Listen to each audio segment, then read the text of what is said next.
Bem-vindos ao Alumni Mundos. Na série O Porto Empreendedores, vamos conhecer os desafios do empreendedorismo na primeira pessoa. São alumni da Universidade do Porto que partilham connosco as suas histórias e experiências na criação dos seus próprios negócios.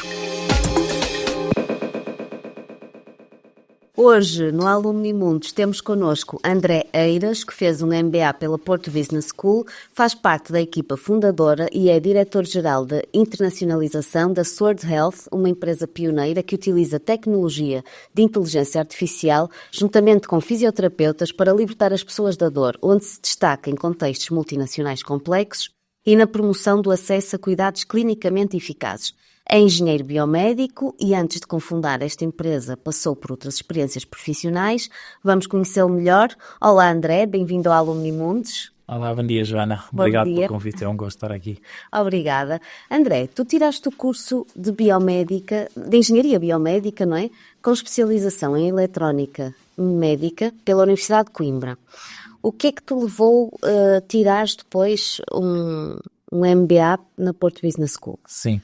A parte da engenharia biomédica vem na altura de uma paixão que eu tinha sempre de arranjar soluções para a área da saúde, soluções que fossem de base tecnológica. Portanto, é aí que eu começo a minha experiência, ou melhor, o meu curso, digamos assim, de engenharia biomédica. E depois, finalizado o curso, fui trabalhar para uma empresa em Aveiro e tive uma evolução muito rápida dentro dessa empresa. E depois chega uma altura que eu tenho que tentar perceber qual que era o próximo passo para mim, né? E esse próximo passo poderia ser mudar de empresa, poderia ser investir mais em mim, e é na altura que eu começo a perceber que se calhar fazia sentido fazer um MBA, porque eu tinha que dar o próximo passo e fazer um investimento pessoal. Então, nesse sentido, o que eu fiz foi combinei com a empresa, eles permitirem-me fazer o MBA durante a noite, portanto eu continuava a trabalhar durante o dia, portanto eu viajava de Aveiro Porto, e ao mesmo tempo pedia um empréstimo para pagar o MBA, para poder fazer esse MBA. E, portanto, foi aquela necessidade de sentir que eu tinha que dar um próximo passo, digamos assim, em termos de evolução profissional. Eu, na altura, era relativamente novo, eu tinha 27 anos, mas tinha tido muita intensidade, digamos assim, de trabalho. E, portanto, esse fazia sentido e, portanto, pedi o empréstimo, falei com a empresa, fazia o MBA à noite, trabalhava durante o dia e, portanto, foi assim que surgiu o MBA. A Porto Business School surge porque, efetivamente, quando olhamos para Portugal e para aquilo que são os MBAs de referência no ranking da Financial Times, portanto, a Porto Business School está claramente no topo em Portugal. E, portanto, nesse sentido, fazia todo sentido fazer o MBA na Porto Business School. E pareceu-te um passo natural, não é? Quase na tua carreira. Sim, porque na altura, ou seja, os passos que é que eu poderia fazer? Eu poderia ou mudar de empresa, digamos assim, ou até entrar para a sociedade da empresa onde eu estava, que havia esse interesse também. Mas eu achava que ainda era muito novo e que tinha que fazer mais investimento pessoal e, portanto, eu, para dar o passo, eu sempre fui empreendedor, mesmo nessa empresa eu fundei uma empresa dentro da empresa e, portanto, eu queria dar o passo até chegar ao ponto de eu criar a minha própria empresa. E, portanto, o MBA, senti que o MBA seria aquilo que era as fundações base para eu depois conseguir criar uma empresa e estar mais seguro nesse sentido. E, portanto, foi essa evolução, digamos assim, natural de engenheiro que passa a gestor, digamos assim, nesse sentido. Bem, André, tu antes de cofundares a Sword Health, também estiveste na cofundação de outras empresas, não é? Como é que se desenrolou o teu percurso profissional? Sim. Ora bem, ou seja, a primeira empresa que eu fundei era uma junior empresa. Portanto, nós fundamos a G-Knowledge na Universidade de Coimbra, na Faculdade de Ciências e Tecnologia e na Universidade. Portanto, o conceito da G-Knowledge era como é que nós pegamos no talento dos alunos e transformamos esse talento em projetos que podem ser monetizados, né? Projetos que podem ser vendidos e, portanto, com isso criamos valor porque os alunos podem receber esse dinheiro que depois ajudaria a pagar rendas, pagar contas, etc. Né? E, portanto, a G-Knowledge foi esse primeiro, digamos, fundação mais a sério. Depois, quando eu dou o salto e faço o meu projeto final de curso em empresa, isso sempre foi algo que eu quis fazer. Eu queria fazer um projeto final de curso não académico, mas já baseado em empresa. Fui trabalhar para uma empresa chamada e fazer esse percurso, a Exatronic, em Aveiro. Portanto, o que essa empresa faz é o desenvolvimento de eletrónica à medida e produção de eletrónica à medida. Ou seja, imagina, as pessoas chegam lá com uma ideia, e vai desde o projeto de engenharia, do Research and Development dessa ideia, até uma área de manufatura e de produção dessa ideia. Portanto, chegava lá alguém com uma ideia e literalmente, passado uns meses, tinha produto a sair de linha. E eu fui para a empresa fazer um projeto de desenvolvimento de um dispositivo médico de ultrassons para a área da reabilitação. Mal sabia eu na altura que a área da reabilitação efetivamente ia ser a minha área de paixão e de crescimento futuro, e foi nesse sentido. E na empresa, quando eu acabei o meu, a parte do meu mestrado de final de curso, não é? Da tese, eles convidaram-me para ficar na empresa, para ficar numa área de desenvolvimento de negócio da empresa, e desafiaram-me a criar a unidade de dispositivos médicos dentro da empresa, que era Exa for Life. E, portanto, eu criei essa unidade de dispositivos médicos e, posteriormente, eles ficaram satisfeitos ou agradados com esse trabalho, que me propuseram ficar, digamos assim, com o controle da parte do negócio da empresa-mãe. Foi essa tal empresa mais pequena, sim, não é? Essa empresa mais pequena, ou seja, a G-Knowledge foi a primeira, depois a Exa for Life foi a segunda, pronto, e depois vem a Sword Health e a X Capital mais à frente, que se calhar vamos falar, que já com outro músculo e outras dimensões, digamos assim. Mas já um progresso natural, e acho que há uma paixão e algo intrínseco, que é esta coisa da criação de empresas para tentar criar algo que seja novo. Como é que surgiu a Sword Health? Que era isso que eu agora te ia perguntar. Não sei se vais falar primeiro da X Capital ou como é que foi o desenvolvimento? Sim, falamos da Sword, que a Sword surge primeiro cronologicamente. Portanto, ou seja, o que acontece com a Sword foi uma situação muito engraçada. Numa das minhas viagens a Porto Aveiro para o MBA, eu recebi uma mensagem por LinkedIn do Virgílio. E, portanto, o Virgílio é um dos fundadores da Sword, e, portanto, a Sword inicia porque o Virgílio teve uma situação familiar com o irmão dele, depois de um acidente de carro em que ele ficou em coma.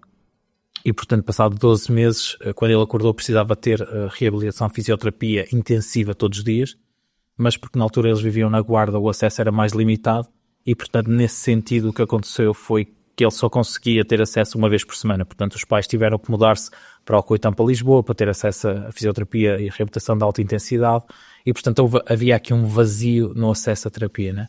E, portanto, o Virgílio, nesse sentido, esta sempre foi a paixão dele, é como é que eu resolvo este problema da falta de acesso na área da reabilitação. E, portanto, o PhD dele, o doutoramento dele, é focado no desenvolvimento de uma tecnologia que permitisse efetivamente ajudar, e depois ele queria criar a empresa e, portanto, dar esse salto com a empresa, etc. E, portanto, foi numa fase muito inicial que ele precisava de arranjar uma equipa de fundação que com ele que levasse a empresa então. E foi isso que ele viu o meu perfil no LinkedIn, gostou do meu perfil, mandou-me uma mensagem no LinkedIn e disse: olha, eu gosto do teu perfil, vamos tomar um café. Portanto, eu acho que sou o exemplo vivo do que o LinkedIn funciona. E, portanto, fomos tomar um café, falamos, nós não nos conhecíamos, portanto, muitas vezes é engraçado, as pessoas dizem, vocês falam com o outro e parece que vocês nasceram, ou seja, estavam no mesmo bairro, sim, cresceram juntos e nunca foi isso. Foi que nos conhecemos quando, ou seja, eu tinha 27 anos. E criou-se logo ali uma ligação. Criou-se uma empatia, acho que sim. Acho que nesta situação, acho que é um clique que tem que acontecer, não é? Portanto, ele mostrou-me uma visão que era a visão que eu queria, porque era uma visão que eu ambicionava, né? De criar uma empresa na área da saúde focada, né, em efetivamente mudar a vida das pessoas para melhor. E, portanto, essa era a minha paixão enquanto engenheiro biomédico, portanto, e num projeto que teria uma escala grande, ou pelo menos nós tínhamos o sonho de ter essa escala grande, digamos assim, e portanto, esse era o que fez o brilho nos meus olhos, digamos assim. E, portanto, do lado dele, o que eu trazia era efetivamente quase este box-to-box, digamos assim, de uma pessoa que tem um background de engenharia, que estava a fazer ainda um MBA na altura e, portanto, tinha aqui um perfil muito abrangente para ligar todas as componentes que eram necessárias na empresa. E, portanto, acho que houve um clique. Nós, em jeito de brincadeira, no outro dia estamos a falar sobre isto. O primeiro encontro foi um café. Eu depois fui para casa, falei com a minha namorada na altura. Hoje em dia, Tânia é a mãe dos meus filhos e minha esposa. E, portanto, cheguei a casa, nós estamos em Aveiro, e disse: olha, conheci esta pessoa e ela mostrou-me que quer fazer este projeto. E pronto, estava à espera ali de um back and forth, ou seja, o que é que será que nós tínhamos que mudar completamente a nossa vida. Ela era investigadora na Universidade de Aveiro e a única pergunta que ela me faz é: tu acreditas? E eu disse: sim, então vamos. E foi tão simples como isto. E basicamente, ou seja, decidimos mudar a nossa vida completa. Nessa altura também liguei ao meu pai e perguntei-lhe: olha pai, há esta oportunidade de estar na fundação desta empresa, mas isto pode correr mal, isto é um salto de fé muito grande, não é? E eu na altura estava relativamente confortável em termos de trabalho. e ele disse-me, não te preocupes, porque se tudo correr mal, vens para aqui, como eras mais pequeno, pôr gasolina nas bombas, porque o meu pai gera umas bombas de gasolina na Estela, na Póvoa de Varzim. E portanto, se no limite, vens para aqui, vais pôr gasolina e lavar carros, e esta é a tua safety net. E eu disse, ok, está tudo bem. E portanto foi aí que dá-se este salto. Portanto, há um clique com o Virgílio, dos dois. Há depois um contexto de ambição que tínhamos muito os dois em conjunto, e uma vontade enorme de resolver um problema gigante, que é a área da fisioterapia e o acesso a essa área. E portanto há um clique entre nós enquanto pessoas. Esse clique também depois teve um jantar, que foi o segundo encontro, em que fomos, o meu irmão é chefe de cozinha, e portanto fomos a um restaurante que era o Clérigos, na Baixa do Porto, que ele era o chefe lá, e ele fez-nos um menu, e portanto fechamos aí o nosso início, sim, digamos assim, primeiro enquanto empreendedores conjuntos, hoje em dia amigos, e portanto foi assim, houve esse clique, houve uma ambição, houve um alinhamento naquilo que era a expectativa do projeto, e portanto, pronto, estávamos longe de pensar onde estaríamos hoje, no sentido que o objetivo inicial da Sword era muito termos uma empresa que depois pudesse ser a maior aquisição de uma empresa tecnológica portuguesa. Portanto, depois Isso foi há quantos anos, André? Isto foi em final de 2014, portanto a empresa foi fundada em 2015, sim, há 10 anos. Há 10 anos. E como é que foi o crescimento da Sword nesses 10 anos? Depois também tem aqui a X-Capital, eu não sei se isso tem a ver... A X-Capital depois vem, ou seja, a X-Capital vem no seguimento da Sword, então nós criamos a X-Capital há 2 anos. O que nós sentimos, e foi muito no seguimento daquilo que foi a nossa dor para fazer crescer a Sword, os Estados Unidos é o nosso mercado principal, e então nós sentimos, por sermos portugueses, por não sermos um aluno do MIT ou da Harvard, éramos sempre olhados de lado. De lado no sentido de desconfiança de que nós éramos capazes de cumprir, sim, ou seja, de executar o grande plano que tínhamos, que era que todas as pessoas tenham acesso à reabilitação diretamente em casa através da nossa tecnologia. Portanto, temos uma missão que é libertar o mundo, de libertar 2 mil milhões de pessoas da dor física no mundo. Portanto, e nesse sentido havia uma desconfiança. E nós o que sentimos depois da Sword começar a ser uma empresa que neste momento grande, etc., sentimos que nós tínhamos que fazer um give back. Sentimos que nós tínhamos uma responsabilidade social para fazer um give back. E portanto o que nós decidimos foi: o mundo para os empreendedores é não balanceado, no sentido que se eu for um homem branco do MIT ou de Stanford ou de Harvard, qualquer pessoa vai colocar 1 milhão, 2 milhões nas minhas mãos para eu desenvolver uma ideia, mesmo que essa ideia não tenha nenhum fundamento. Se eu for uma pessoa que sou uma mulher, se for de uma minoria racial, se for uma pessoa de um país que não é tão reconhecido como é o caso de Portugal, as pessoas começam muito mais atrás. E portanto o que nós acreditamos é que estes founders, por esta dificuldade na vida intrínseca, que não têm culpa nenhuma porque foi onde nasceram, né, têm uma resiliência e uma vontade e uma paixão muito maior de fazer acontecer. E acreditamos que nós podemos ajudar esses founders ou seja, balanceando o mundo para eles começarem no mesmo ponto onde os tais homens brancos, sim, de Stanford, MIT começam, e portanto é isso, basicamente mais privilegiados por contextos socioculturais, digamos assim. E portanto foi por isso que a X-Capital surge, é um give back de investirmos em fundadores dessas minorias, para os ajudarmos efetivamente a conseguirem conquistar o mundo, e não terem tantas dificuldades como nós tivemos simplesmente porque nascemos em Portugal. Sim. Quais foram os maiores desafios nestes 10 anos que enfrentaste neste projeto e como é que foram superados? Sim. Epá, isso é uma pergunta grande. Podíamos estar aqui 3 horas e se calhar não chegava. Mas eu acho que, hoje em dia a Sword, estamos a falar de uma empresa que vale 3 mil milhões de dólares, estamos a falar de uma empresa que tem... cá em Portugal? Sim, nós começamos cá em Portugal e portanto nós neste momento temos uma empresa americana, temos no Reino Unido, etc. Ou seja, toda a equipa de fundação e grande parte da equipa de liderança está cá em Portugal. Portanto, nós somos quase 1000 pessoas neste momento e portanto é grosso modo repartido, ou seja, temos 400 a 450 pessoas em Portugal, cerca de 550 nos Estados Unidos, portanto estamos repartidos nesse sentido. Os Estados Unidos é onde nós temos o nosso maior negócio, portanto, agora as pessoas olham para nós e muitas vezes o que acontece é dizer assim, parece quase que o sucesso foi um overnight, né? Parece quase que o sucesso surge por acaso, surge sem trabalho, né? E eu costumo dizer, né? A frase não é minha, mas é muito icónica, que é a sorte ter-nos muito trabalho, né? E portanto o que as pessoas não sabem é que nós, na Sword, tivemos palidos sem dinheiro várias vezes. Tivemos que pedir aos nossos funcionários se poderiam abdicar do salário daquele mês. E isso, enquanto gestor, para mim, é o mais baixo, ou seja, porque tu, enquanto gestor, não conseguiste fazer aquilo que tens que fazer, que as pessoas estão a dar o teu tempo, tu tens que lhes pagar esse tempo, porque elas têm rendas para pagar, têm famílias, têm comida, etc. E tu teres que ir aos teus funcionários e às tuas pessoas, aos teus colaboradores, pedir dinheiro, isso significa que tu falhaste enquanto gestor, não é? E tivemos destes momentos, portanto, ou seja, a Sword teve momentos em que teve falida, vamos falar tecnicamente do termo. Sim. E, portanto, houve esses momentos que são momentos complicados, como é que tu dás a volta a esses momentos. Há os momentos da desconfiança, né? Porque nós vamos para os Estados Unidos focados porque era um mercado que nós queríamos estar e era o maior e sabíamos que era ali que nós fazíamos acontecer, e as pessoas olharem para nós com alguma desconfiança sobre vocês realmente vêm de Portugal, vão conseguir fazer isso, a disrupção tecnológica e pôr as pessoas a fazer em casa. Eles até costumavam dizer uma frase engraçada que era "You are ahead of the curve", né? Vocês estão à frente da curva, and the curve will never be there. Portanto, ou seja, e se calhar a curva nunca lá vai estar porque as pessoas querem fisioterapia hands-on, né? Massagem, etc. As pessoas não querem fisioterapia em casa. Estamos a falar em 2015, 2016, muito antes deste boom digital. E, portanto, ou seja, há essas dificuldades e depois há as dificuldades intrínsecas de uma área da saúde, que é, para estar na área da saúde, temos de ter uma certificação de um dispositivo médico, portanto são processos que demoram um par de anos, temos que ter regulamentações associadas a isso, temos que ter um desenvolvimento específico relacionado com isso, temos que provar que nós somos pelo menos igualmente em termos de qualidade e de outcomes dos nossos doentes, igual à terapia em pessoa, porque se formos inferiores não somos uma solução, né? Portanto temos que provar isso e há uma desconfiança grande de que uma tecnologia consegue entregar resultados clínicos tão bons como uma pessoa, 1 para 1, não é?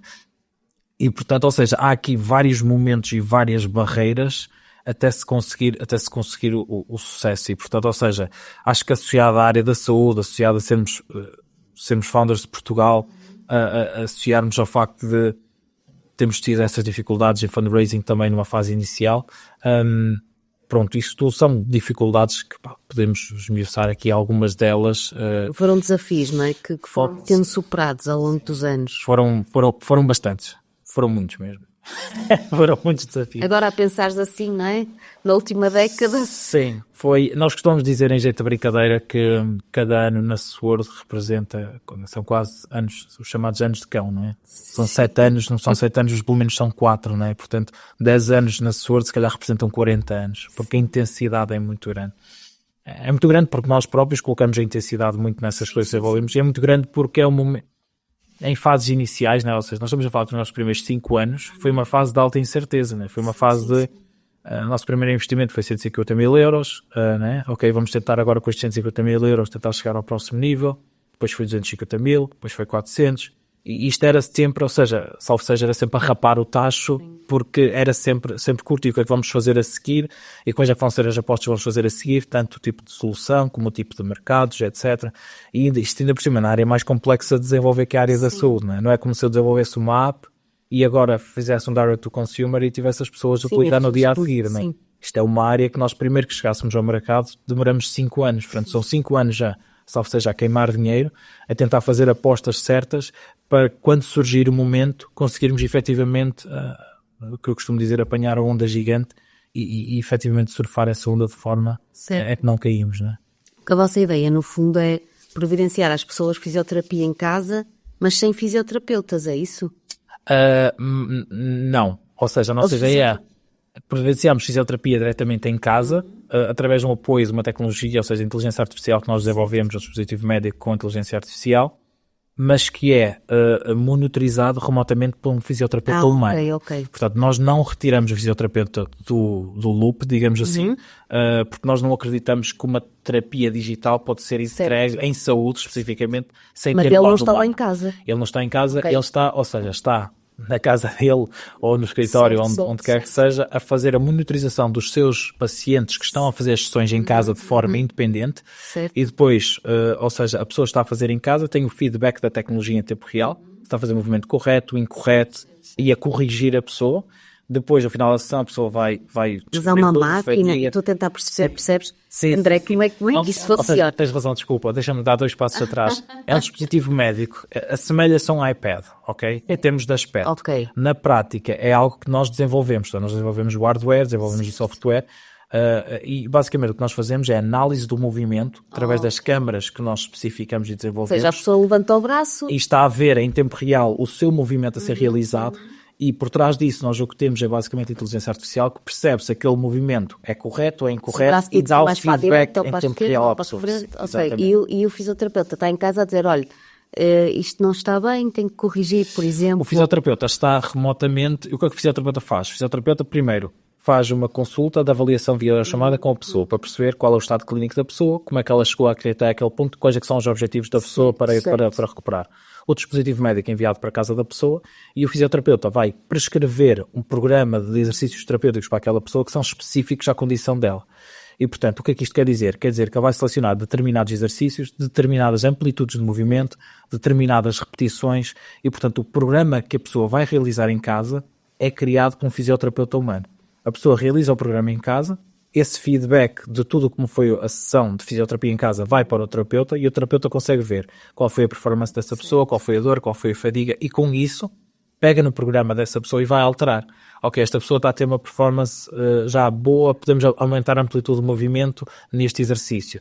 Esta pessoa teve um problema neste exercício, se calhar este exercício ainda é muito cedo para esta pessoa, vamos retirá-lo. E depois comunica com a pessoa. Pode ser comunicar por SMS, por chamada. Isso dá para todo tipo de fisioterapia ou tem que ser, se calhar, só certos casos médicos? Não é? Sim, nós focamos em áreas, em várias áreas, nas áreas que têm maior volume, nós abrangemos, portanto, ou seja, cerca de 90% das áreas terapêuticas nós abrangemos, que são áreas, tipicamente áreas musculoesqueléticas, de dor musculoesquelética, sejam pós-cirúrgicos, sejam doente crónico, de uma lombalgia, como áreas também do tratamento da saúde feminina, por exemplo, tratamento de pavimento pélvico, temos soluções específicas na área da saúde da mulher. O que é que nós não abrangemos? Áreas neurológicas. Pois, é mais complicado, não é? É porque são áreas que nós desde o início percebemos que são áreas que têm uma necessidade terapêutica muito mais abrangente. Uma pessoa que tem um AVC, dependendo do grau de AVC, isto é uma Pandora Box, né? Os graus de AVC são muito variáveis, mas a pessoa naturalmente deverá ter fisioterapia, terapia ocupacional, terapia da fala, muita limitação na capacidade de fazer o movimento. Se calhar precisa de alguma ajuda. Ou seja, nessas áreas o que é que nós fizemos?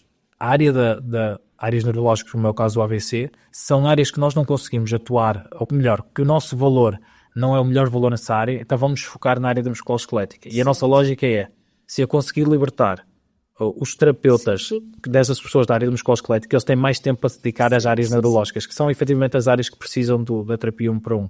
E portanto o que acontece é, como há um acesso limitado ao número de fisioterapeutas que existe, né?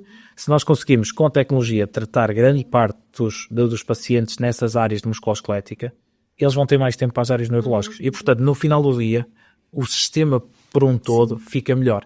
E, portanto, essa é a nossa lógica, ou seja, focar nas áreas em que nós somos muito fortes e termos mais de 37 papers publicados nessas áreas, e essas áreas onde nós achamos que a tecnologia, o 1 para 1, efetivamente tem uma relevância maior que a tecnologia, deixamos essas áreas para a terapia em pessoa. Ok. Pois é, realmente é uma área muito desafiante, não é? Porque tem uma abrangência muito grande e tem muitas nuances, não é? Especificidades que têm que ser trabalhadas. Tu falaste um bocadinho dos desafios que enfrentaste e como é que os superaste, não é? E o que é que tu aprendeste, por exemplo, com os teus fracassos, com os vossos fracassos, não é? Na sua... Sim, eu acho que é uma coisa que por acaso nós, até na Ambitex Capital, demos uma palestra que era Celebrating Failures, que é a celebração dos fracassos, e nós temos, do lado da SWORD, temos um dos nossos core values, um dos nossos valores, que é You only fail if you fail to learn. Isto só para dizer o quê? Eu acho que nós culturalmente em Portugal nós escondemos os fracassos porque se falhaste é cadastro e não é currículo. E por exemplo, no caso dos Estados Unidos vê-se muitas vezes os investidores investem mais em founders que falharam, porque se eles falharam já aprenderam. Portanto, aquele founder já não vai cometer o mesmo erro. Aqui não, se um founder falhar é crucificado e, portanto, ou seja, já não tem. Portanto, é cultural. Eu quando digo aqui, isto é uma mentalidade um bocadinho europeia. Europeia, sim. E, portanto, ou seja, e esses fracassos existiram muitos fracassos, né? E há vários fracassos que nós tivemos ao longo do caminho. Por exemplo, posso dizer um dos fracassos que nós tivemos foi percebermos como é que nós fazíamos o nosso posicionamento de mercado. Ou seja, nós quando criamos a empresa pensamos, nós vamos ter uma tecnologia e vamos pegar nessa tecnologia e vamos entregar às clínicas de reabilitação e aos centros de reabilitação para eles poderem tratar mais doentes. Porque a nossa lógica é, se há pessoas em listas de espera e pessoas que não têm acesso, a nossa tecnologia permite que as pessoas, independentemente de estarem na Guarda, em Vila Viçosa, ou o que seja, um terapeuta no Porto pode dar terapia a essas pessoas, não é? E, portanto, pode efetivamente alargar essa terapia. E então eu andei durante 6 meses de carro a correr Portugal de lege a lege, a bater às portas de clínicas, para mostrar a tecnologia, para tentar vendermos a nossa tecnologia. Portanto, nós estamos a posicionar como uma empresa de dispositivos médicos, se quisermos, não é? Uma típica empresa de dispositivos médicos, como existem aquelas, tanto, uma Medtronic, etc. Sim. Não é? E toda a gente me dizia, isto é espetacular, mas eu não conseguia uma única venda. E então, passado 6 meses, tens que perceber que alguma coisa está errada no modelo, não é? Porque se estás 6 meses a bater a portas, então a gente diz que é espetacular, mas ninguém compra, alguma coisa aqui não está a funcionar, não é? E eu uma vez tive uma reunião com o CEO do maior grupo de reabilitação dos Estados Unidos, que é, e eles tinham, na altura, 2.000 clínicas nos Estados Unidos. E eu quando lhe disse, Dan, olha, eu estou a tentar vender tecnologia aos centros de reabilitação, etc. E eu não estou a conseguir vender. Ele começou-se a rir. Quando ele se ri, tu percebes uma coisa. Estás a falhar redondamente numa coisa muito básica, né? E então o que aconteceu foi que ele disse-me assim, André, nós somos especialistas em maximizar aquilo que conseguimos fazer enquanto revenue e basicamente, ou seja, faturação daquela pessoa. E o que é que queres dizer com isso? O que eu quero dizer é, se a pessoa não evolui desde a sessão 10, eu quero continuar a dar lições o máximo possível para maximizar aquilo que é a minha faturação. E eu não quero que os pagadores tenham visibilidade sobre isso. E eu disse assim, como a minha tecnologia monitoriza tudo aquilo que as pessoas estão a fazer, um pagador pode ir dentro de um centro clínico e dizer assim, se o senhor João não evoluiu desde a sessão 10, porque é que lhe deste mais 30 sessões? Claramente, aquela pessoa tinha que parar e tinha que fazer outro tipo de terapia ou outro protocolo. E ele disse, nós queremos que isto seja uma black box, que é o que é hoje em dia. Nós temos o controle da situação. E eu aí percebi, e eu posso falar abertamente sobre isto, porque eu tenho família, com muito orgulho, de taxistas. Eu percebi que nós éramos, na altura, a Uber a tentar vender aos taxistas. Ou seja, que nós estávamos a tentar vender uma disrupção tecnológica a quem não queria que o modelo alterasse. E, portanto, quem queria manter a mesma... Exatamente, o status quo. E, portanto, de muitas clínicas que eu visitei, há efetivamente clínicas que são boas, mas há muitas clínicas, e a grande maioria são questões de volume. O que interessa é fazer volume, etc., e não é qualidade terapêutica, né? E portanto, ou seja, o que nos aconteceu nessa fase, nós paramos e dissemos, nós não podemos ser uma Medtronic desta vida na área da fisioterapia. Nós temos que, basicamente, crescer a nossa cadeia de valor, ter fisioterapeutas, entregar um serviço e vender diretamente aos pagadores, seja aos Serviços Nacionais de Saúde, seja às seguradoras. E foi aí que nós mudamos de ser uma tech company, uma empresa só tecnologia que vende tecnologia, tenta vender tecnologia, não é vende porque nunca vendemos, né? Infelizmente, ou felizmente, porque isso abriu-nos os olhos, para uma empresa que passou a ser um prestador de cuidados médicos.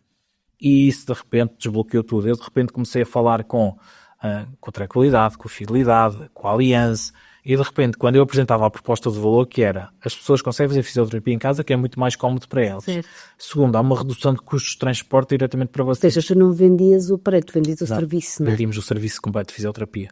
E, portanto, a partir daí, eles começaram a ver, espera, e eu disse, tu vês tudo aquilo que eu estou a fazer. Portanto, se eu estiver a fazer errado, eu estou a dar sempre o reporting, este e os teus médicos. Se eu estiver a fazer errado, tu tens visibilidade. A pessoa não te vai aparecer passado 2 meses e só aí é que fazes uma avaliação. Não, isto estou-te a dar visibilidade numa base frequente, de 2 em 2 semanas, ou semanal, ou diária, se tu quiseres, de como a pessoa está a evoluir. Portanto, eu tenho transparência total de dados. Reduzo transportes, aumento a eficácia terapêutica, porque uma pessoa pode fazer todos os dias, porque está em casa é muito mais cómodo, ela vai recuperar mais depressa. Portanto, vais também ter custos de redução de terapia e redução de custos de salários, etc., quando pensamos em acidentes de trabalho, etc. E a partir desse momento, isso foi o game changer para nós, porque nós posicionamos-nos como uma empresa Começaste a completamente vender a quem diferente. Íamos estava diretamente, interessado, não é? íamos diretamente aos pagadores, digamos assim, não é? E, portanto, levamos este modelo para primeiro foi a Austrália, mas depois para os Estados Unidos. E aí, nos Estados Unidos, nós começamos a vender este modelo exatamente igual, diretamente às empresas, porque nos Estados Unidos o modelo é um bocadinho diferente, ou seja, uma empresa que tenha uma dimensão com mais de 1000 trabalhadores pode ser o que eles chamam self-insured, ou seja, a empresa autossegura-se, é o chamado autosseguro, que é a empresa faz um pote de dinheiro, digamos assim, e ela própria paga os serviços de saúde às pessoas. Certo. Por exemplo, se for um empregado da Pepsi nos Estados Unidos e tiver uma cirurgia à lombar, é a Pepsi que paga a minha cirurgia, não é a seguradora. É o seguro de saúde da empresa. A empresa autossegura-se e basicamente a empresa torna-se uma mini seguradora. Portanto, nós nos Estados Unidos nós podemos vender diretamente às empresas porque as empresas são efetivamente quem paga a saúde e portanto elas operam como mini seguradoras e portanto nós conseguimos bater às portas e esse foi o nosso grande sucesso numa fase inicial dos Estados Unidos, em que basicamente temos empresas, ou seja, das Fortune 50 e das Fortune 500, nós temos inúmeras empresas, portanto estamos a falar que temos mais de 15% das Fortune 50 e mais de 20% das Fortune 500 de empresas a trabalhar connosco, Dell, PepsiCo, Cisco, State Farm, etc. E portanto, ou seja, esse foi a nossa porta de entrada de vender diretamente às empresas. Depois com isso, começamos também a vender às seguradoras, e aí está, a escala cresce e pronto, a Sword foi desde quando eu comecei a fazer o backpacking de ir para os Estados Unidos, literalmente em 2019, ir a conferências, tentar perceber como funciona o mercado, tentar contratar uma equipa, etc. A Sword começou a fazer um crescimento exponencial desde aí, portanto éramos na altura 40 pessoas, hoje em dia somos quase 1000, portanto estamos a falar em 5 anos. Os primeiros 5 anos starving, né? Fome ao máximo se quisermos, mas tentarmos fazer o produto bem, o desenvolvimento dos clinical trials e a parte da certificação médica e depois falharmos no modelo de negócio. Quando acertamos no modelo de negócio, aí foi um crescimento exponencial. Portanto, eu acho que esse falhanço foi essencial e eu fui um bocadinho detalhado neste falhanço, eu acho que foi tão essencial. Já explicaste algumas coisas que eu ia perguntar para Ok, boa. Tão essencial para, sinceramente, se nós tivéssemos mantido com uma empresa que vende tecnologia, a Sword neste momento estava morta. Ou era uma empresa simplesmente banal com uma patrocínio muito pequena. Que eu ia perguntar-te, vocês têm concorrência neste mercado? Sim. Há efetivamente concorrentes e tu já me falaste um bocadinho daqui das estratégias, não é, que vocês usam até para divulgar a própria empresa e os seus serviços, mas que tipo de concorrência é que há e como é que vocês se põem à frente da concorrência, digamos assim? Se não fosse segredo, claro. Não, claro, tranquilo. Ou seja, aconteceu uma coisa muito curiosa no Covid, porque havia alguns concorrentes, havia até um concorrente nosso que começou o mercado americano 3 anos antes de nós. E 3 anos é muito tempo de mercado, né? E quando nós fomos para os Estados Unidos, mais uma vez, aquela coisa do bully barato, ou seja, que nos fizeram, diziam, they are a bunch of Portuguese that will never take off the ground. Era isto que a concorrência americana dizia sobre nós. Hoje em dia, o que eles fazem nas suas reuniões, a maior preocupação deles é pensar em como é que nós conseguimos ganhar a Sword, porque a Sword está-nos a ganhar, né? Portanto, é curioso ver como é que isto tudo se inverteu perante a situação, porque é uma coisa muito básica, que é quem entrega a melhor solução. Quem entrega a melhor solução ganha. E, portanto, o que acontecia foi, na altura do Covid, existiam 3, 4 concorrentes. E depois, na altura do Covid, então isto exponenciou muito mais, né? Porque toda a gente, de repente, dizia que fazia este tipo de serviços digitais, etc. E quando tu esperavas que existissem, ou seja, estes 4, 5 concorrentes crescessem, o que aconteceu foi aquilo que eu falei há um bocadinho, que era quem é que estava pronto para surfar a onda gigante. Há uma série na HBO muito boa, que é 100 Foot Wave, que fala sobre o McNamara e como é que ele conheceu a Nazaré. E as pessoas acham que o McNamara chegou a Nazaré, pegou numa prancha, surfou a maior prancha do mundo e bateu o recorde. E este documentário mostra bem que isso não é assim, que o McNamara foi lá 3 anos antes, levou porrada para perceber aquele mar, e passado 3 anos, quando a onda gigante veio, ele estava preparado e bateu o recorde. Né? E nós fomos exatamente iguais, ou seja, quando veio a onda gigante do Covid, esses competidores afogaram-se todos, sobrou um, e nós surfamos essa onda gigante. E portanto, qual é que é as nossas vantagens competitivas? A nossa maior vantagem competitiva é nós sermos sempre os maiores inovadores. Nós temos uma cultura muito agressiva na inovação. E muito agressiva porquê? Porque, ou seja, nós trabalhamos muitas horas, nós trabalhamos muito depressa. E às vezes o ambiente é caótico por causa disto, né? Mas na prática tu não estás a correr ou seja, não estás a correr rápido o suficiente, tu vais notar, e portanto tens de estar a correr e tens que sentir que está um bocado caótico, porque é sinal que estás a correr tão rápido que quase as tuas pernas nem conseguem acompanhar, né? E portanto o que acontece é, nós estamos sempre na frente no lançamento de novas soluções, novas tecnologias e de evolução tecnológica. Portanto, quando o nosso concorrente só tinha, por exemplo, terapia para 2 áreas anatómicas do corpo, nós já tínhamos terapia para todas as áreas anatómicas, e a nossa solução tinha uma accuracy, uma precisão, que era anos-luz aquela que eles tinham.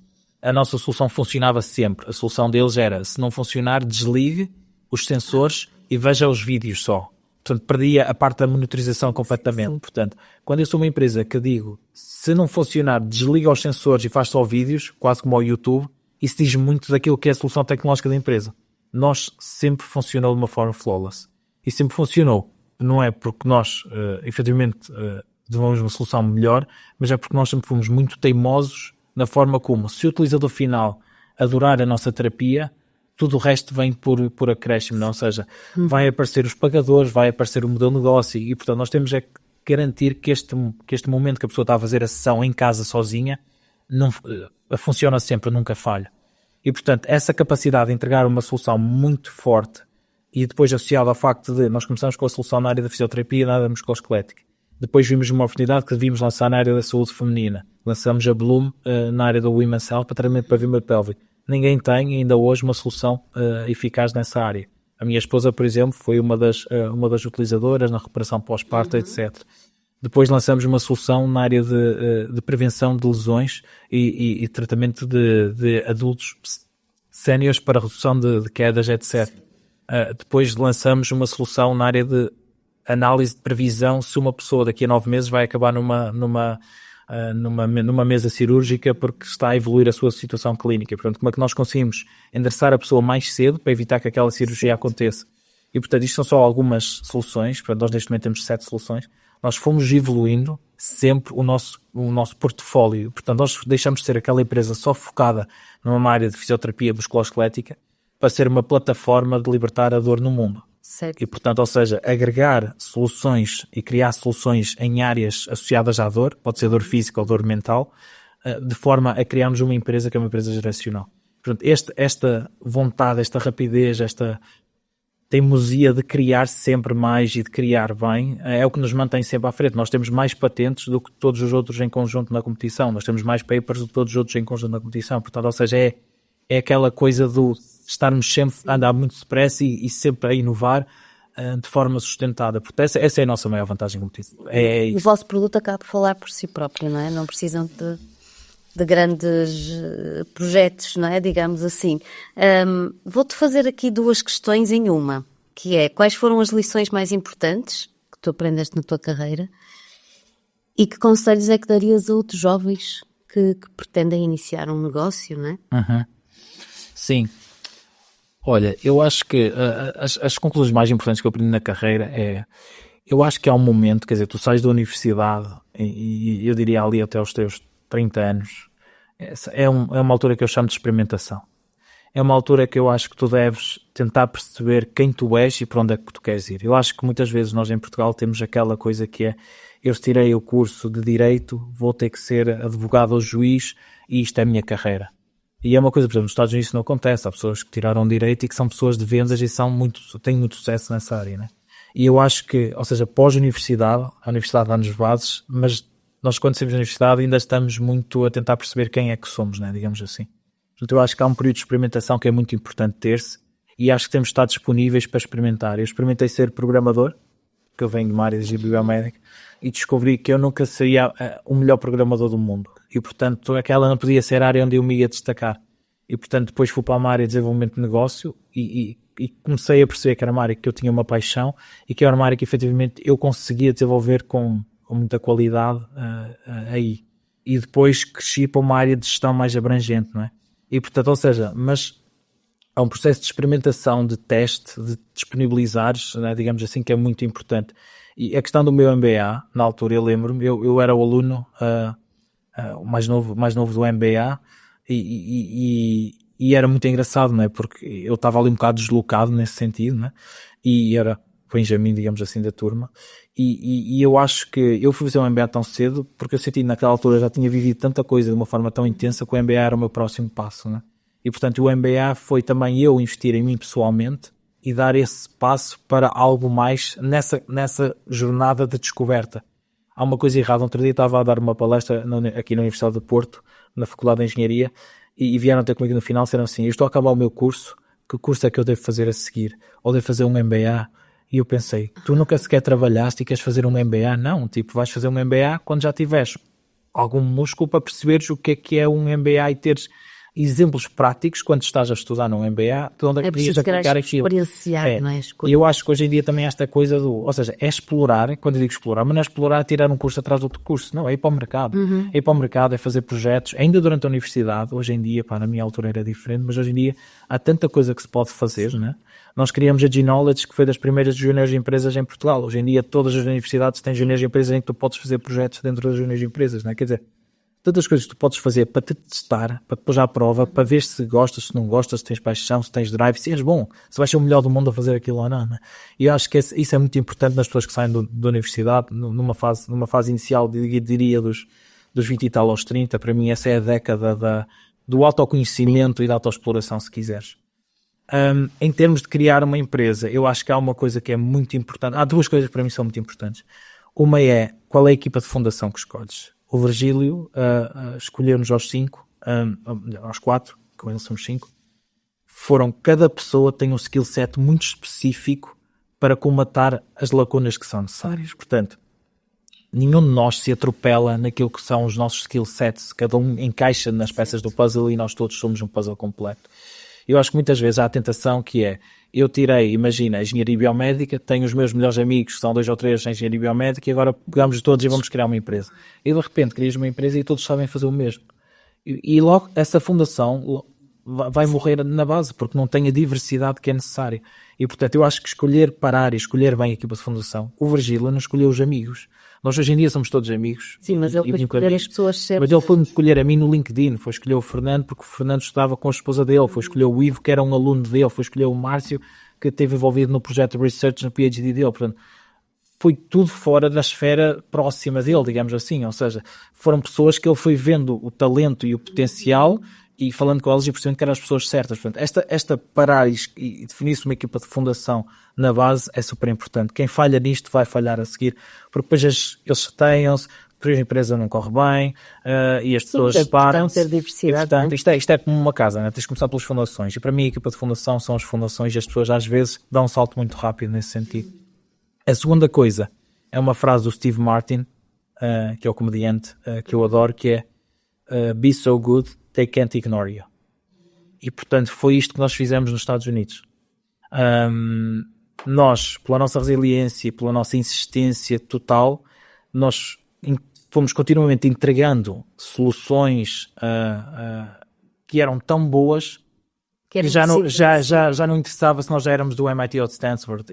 Ou seja, este pessoal de Portugal que vieram num país que o pessoal às vezes diz que é Espanha ou Brasil, não é? Consegue entregar melhor do que as pessoas que estão a estudar no MIT e em Stanford. Aquele bunch of guys, não é? A bunch of Portuguese that will never take off the ground. E portanto é be so good they can't ignore you. Ou seja, foquem-se em fazer uma solução tão boa que realmente as pessoas têm que vos notar, não é? Se for uma solução média, ou mesmo que seja boa, mas não seja outstanding, completamente diferenciadora dos outros, vocês vão perder. E o que nós fazemos é, mesmo em termos de clientes, investidores e clientes, a primeira coisa que fazemos é fazemos o pitch, etc. Olha, agora vou-te mandar um link e tu fazes o enrollment, né? Ou seja, fazes a inscrição e experimenta tu enquanto paciente. E depois diz-me o que é que achas. E é sempre o wow factor. Eles experimentam e dizem, uau, isto é espetacular, nunca vi nada disto, etc. E aí esse momento de uau, de repente já os tens hooked, né? Já os tens amarrados. Porque eles dizem assim, pá, nunca vi isto. Este pessoal veio de Portugal e de repente entrega com uma qualidade como eu nunca vi em país nenhum. Uma história curiosa, quando nós conseguimos o primeiro investimento nos Estados Unidos, nós fomos lá, a Khosla Ventures, estamos a falar de top 3 VC em Silicon Valley, né? Portanto, maiores investidores do mundo e reconhecidos no mundo.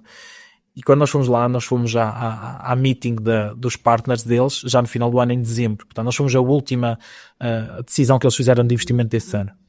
E nós saímos da sala, depois eles disseram-nos isto, nós não sabíamos na altura, né, porque estávamos completamente a pensar se íamos ter investimento ou não, e era super crítico para nós termos investimento nos Estados Unidos para dar o salto no mercado lá. E eles disseram, o que eles falaram entre eles foi, como é que nós vimos 94 apresentações este ano e vêm uns tipos de Portugal do nada e entregam-nos uma coisa completamente outstanding, muito melhor que todos os outros. Pá, isto é mind-blowing totalmente. E foi por isso que eles decidiram investir. E é isso, ou seja, seres tão bom a fazer aquilo que estás a fazer e no momento, porque a onda gigante vai surgir. Certo. E quando a onda gigante surge, uns vão se afogar e tu podes surfar a onda gigante e ser reconhecido. Tens de estar preparado, não é? Tens de estar muito preparado, sim. André, nós já estamos assim mesmo com o tempo contadinho. Uma mensagem que tu gostarias de transmitir aos teus colegas diplomatas e a toda a comunidade do Porto, num minuto. Eu acho que não tenham medo. Eu acho que nós, enquanto portugueses, e aquilo que está no nosso core, e mesmo o que nos ensinam os nossos pais, etc., é uma cultura de aversão ao risco, ter medo de arriscar e ter medo de dar, digamos assim, um passo maior que as pernas, que é uma coisa tradicional. Não é assim, nós não podemos ter medo, nós temos que tentar. E se falharmos, levantamos e tentamos outra vez e aprendemos, né? Nós só falhamos se não aprendermos. E, portanto, eu acho que nós temos que soltar as amarras do medo ao risco e temos que ser corajosos o suficiente, como nós fomos corajosos na altura quando éramos navegadores e fomos conquistar o mundo e conhecer o mundo. Nós temos que ser assim. O talento português é brutal. Portanto, nós precisamos de mais empreendedores que não tenham medo de arriscar, criar as suas empresas, de ir para o mundo, para os Estados Unidos e tentar conquistar, porque efetivamente é isso que vai mudar o nosso país no futuro. Não é a questão dos governantes, não é mais nenhuma coisa. Somos nós, enquanto empreendedores, conseguirmos mostrar ao mundo que somos efetivamente muito bons. E acho que temos que soltar essas amarras do medo ao risco e ser corajosos nesse sentido. Muito obrigada, André. Quanto a nós, vemo-nos no próximo Alumni Mundos. Até lá!